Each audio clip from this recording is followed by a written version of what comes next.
Another day, another story. They stole jeeps and drove them around. The first day of the war, like for all residents of the borderlands, began for Catherine with explosions outside her window. Her home village on the outskirts of Volchansk is only a few kilometers from the Russian border, so soon convoys of Russian tanks drove past the house to Kharkiv. And Catherine went to work in Volchansk. The first few days, the woman recalls, were relatively quiet, because all the Russian army forces were in transit to the regional center. The war only affected the panic moods. Locals stripped all the groceries in the stores and stood in line for 6 to 7 hours at ATMs. After a few days, more Russian troops arrived in Volchansk.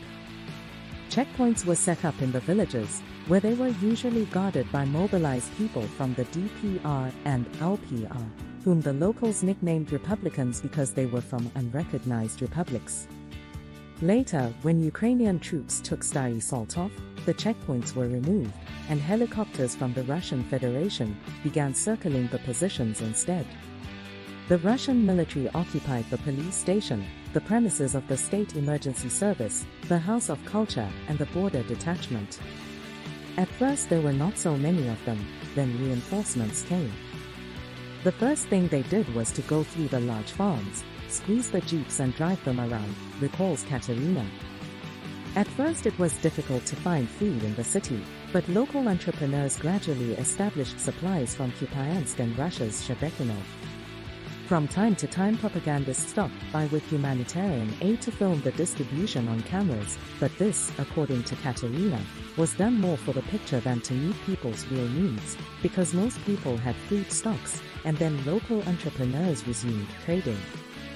Bread was sold at the market for 25 to 40 hryvnia, sugar was 70 Ukrainian hryvnia, then the price dropped to 45 hryvnia. Sausage, the cheapest and tasteless, was sold for 150 or 200/kg. In the communal sphere things were worse. On April 7, the city and villages around had no electricity and therefore no water. The hospital and communal enterprises had generators, but sometimes there was no place to get fuel to fill them. And then the terror began. Unfortunately, there were lovers of Russian peace in Volchansk, who welcomed the invaders and joyfully surrendered to them the addresses of local patriots and auto veterans. The visits of uninvited guests began. They drove up an APC, pointed a cannon at the house, came in and shoveled everything. Someone had his computer stolen, other valuables managed to hide in time, says the woman. Both Catherine and her children spoke Ukrainian, so over time she became afraid. You walk and look around because you might get caught. A man was turned in by his own for his pro-Ukrainian stance. He was a completely ordinary man, he just spoke Ukrainian, he had some patriotic symbols at home. He was accused of the fact that his father, a doctor, had once treated Shukvich.